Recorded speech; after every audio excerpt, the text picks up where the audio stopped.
Hello, my name is Reem Abi Abdallah, and for the next 20 minutes or so, I'm going to present to you my latest application of the Universal Talent Score to assess professors' talent in higher education.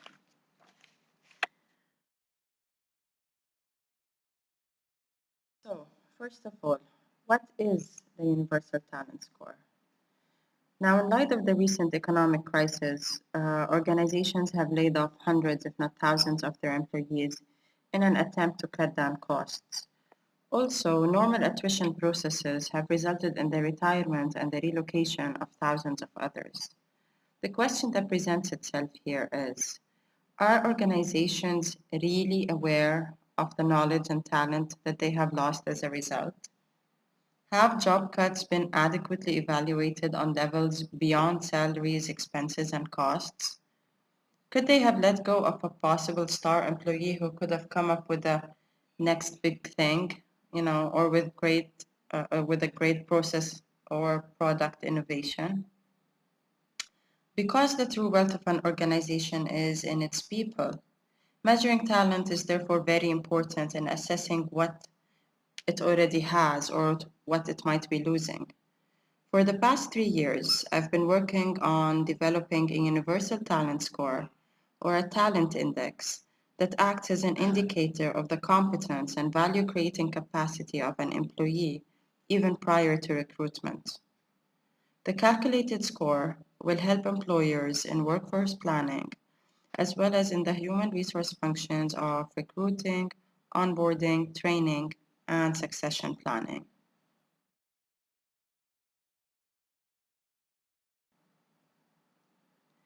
The Universal Talent Score sheds light on the capabilities of a potential recruit and to what extent he or she will fit the job. It is also an indicator of how big of an investment must be made in training and developing existing employees. The talent score could also be used to analyze and project performance in light of employee capabilities, strengths, and weaknesses. The talent score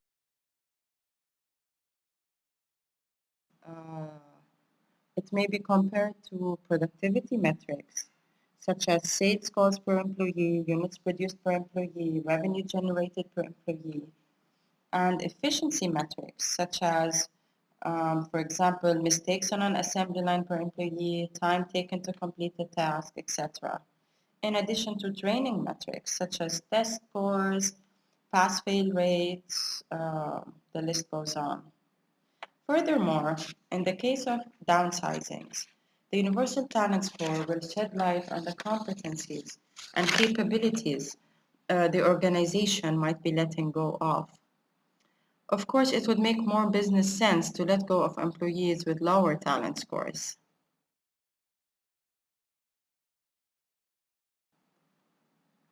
The Universal Talent Score is based on a talent scorecard, which is a measurement and management framework linked to the talent strategy of an organization. Now, the talent strategy tracks and guides actions in support of acquiring, developing, and retaining critical organizational talent. It allows managers and decision makers to get a quick read of an employee's present situation and helps determine where action must be taken to ensure that the organization is meeting its desired talent and business goals.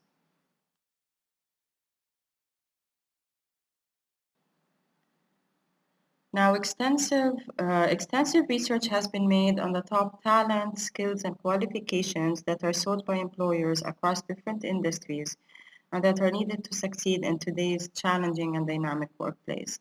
This research has been going on for the past 3 years. So I have researched so many different employers, so many different companies, and so many different industries, and tried to come up with the top talents and skills and qualifications that are sought today. Now, those talents have been narrowed down and populated into a list of 75 parameters. The 75 parameters have then been allocated to the four different perspectives, let's say, or dimensions of the talent scorecard.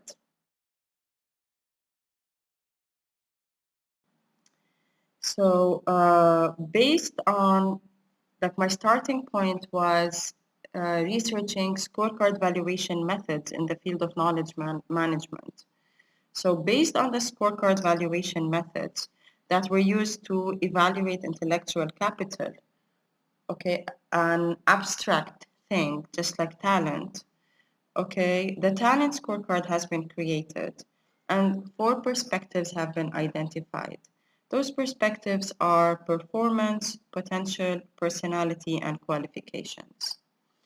So for the performance perspective, okay, this perspective describes whether the employee has what it takes to adequately perform the functions of his or her job.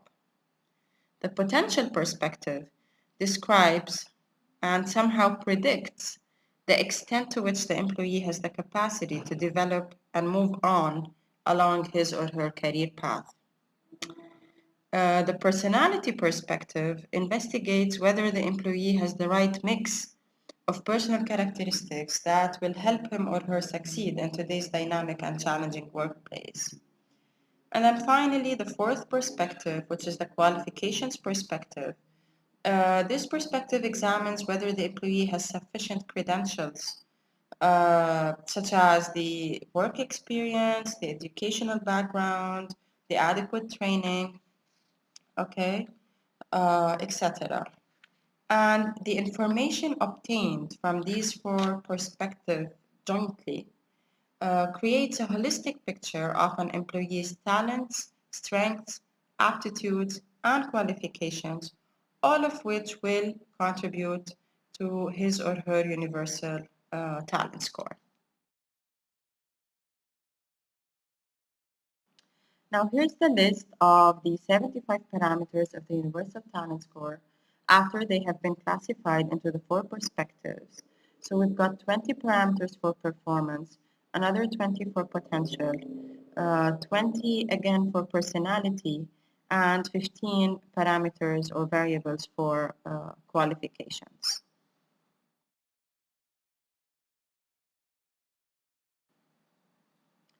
Now, this brings us to the Universal Talent Score Assessment. So the Universal Talent Score Assessment is a series of 150 descriptors or scenarios of talent, skills, and qualifications.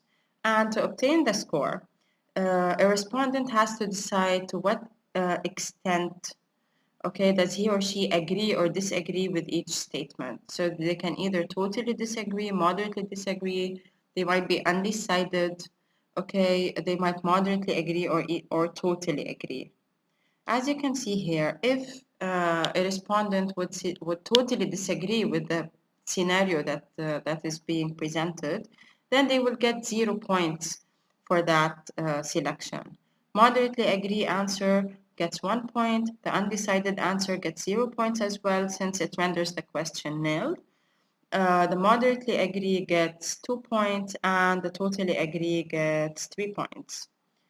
Now, each parameter, each one of those 75 variables, as I said, has two anchors or two scenarios that a respondent gets to react to.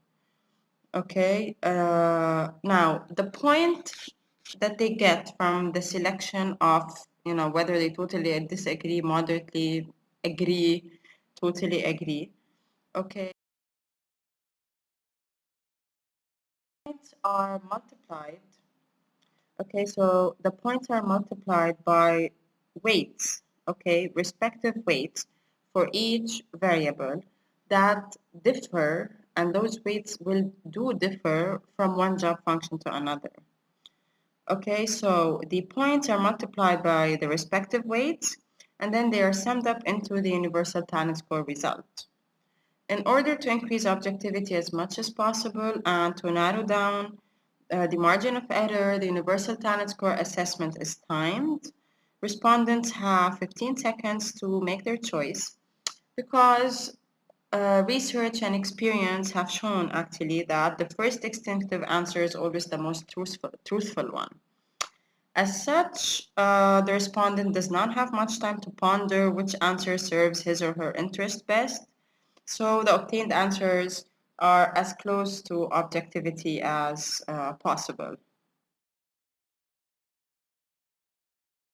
So in a sample universal talent score question would look like this.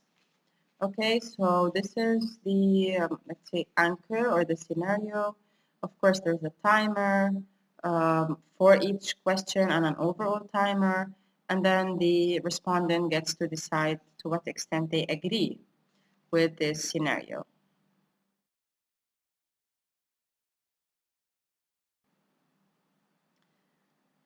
So, although the need for talent is universal across all industries, it becomes very specific as we zoom in onto particular job functions. In other words, the magic recipe to become a successful, let's say, civil engineer is not the same as that of a successful software developer, teacher, project manager, etc. Although some ingredients are surely common, to succeed in today's workplace, regardless of industry, other ingredients are still specific to one recipe of success and not the other. In its previously updated version, the Universal Talent Score comprised of four specific assessments, four specific job functions. Okay, and it assessed the degree of talent available for potential recruits or even for existing employees who were teachers, project managers, civil engineers, and software developers.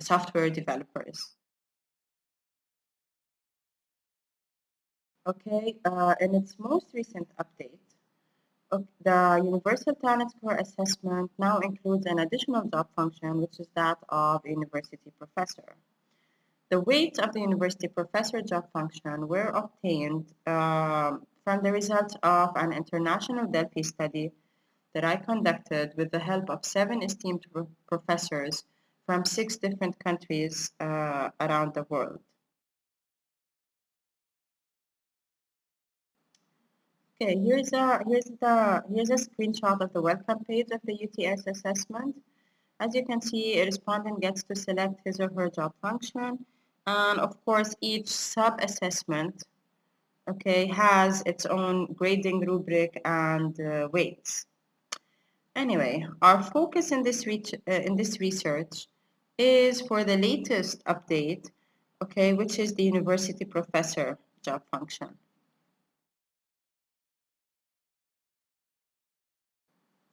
So as I have mentioned, um a Delphi study has been conducted in this research. And the purpose of the Delphi study was to come up with the weights for the 75 parameters for a university professor job function. So the professional or expert opinion was sought from seven professors, as I've already mentioned, in order to come up with those respective weights. So in other words, what we did was using the Delphi technique, we tried to obtain the recipe and the combination of ingredients that result in success as a university professor in today's stimulating and demanding academic workplace. So once the seven professors have completed their individual submissions, the average score, which is what you see now, the average scores of each and every weight was calculated and shared back. And then consensus was sought. So this is the Delphi technique. Okay, all seven participating professors have unanimously agreed that the averages of their individual weights are reasonable and they are representative.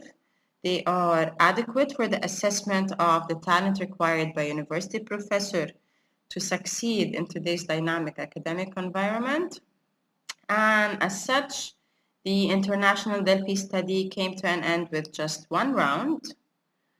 Okay, and consensus was obtained. These were the weights for the 75 parameters that have been incorporated into the UTS software. Okay, the Delphi study was successful. in that it served its purpose. We were able to reach consensus. It enriched the research with trusted and valuable input from renowned professors uh, and professionals, of course, from all around the world.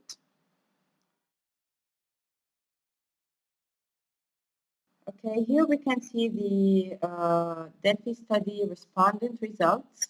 So there was one professor from Romania, one from New Zealand, one from the Emirates, one from the Philippines, another from Portugal, from Italy, and a second professor from Romania. So these were the average scores for each category of the talent scorecard. These were, sorry, their individual scores as compared to the average score that was obtained and admitted. Okay.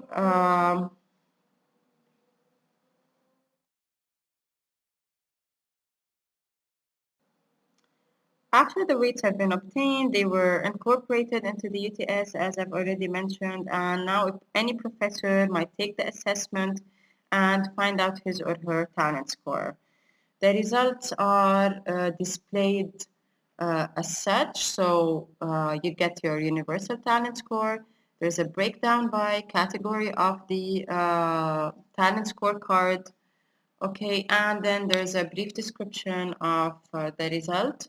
The entire software, which eventually will become a mobile app, is still a work in progress. There's a lot of room for updates, and we are working on it as every day. Okay, so let's move on to the conclusions. In the near future, human resources departments all around the world are expected to make serious investments in collecting and analyzing data to make people decisions. People analytics, which is a pioneering strategy that has been evolving over the past few years within the field of talent management and human resource management, has the potential to considerably change the way HR functions. However, in spite of that, HR organizations and departments in general still appear to be weak in developing the capabilities to take advantage of the potential of such analytics. Okay, to take advantage of the datafication of talent management and of human resource management.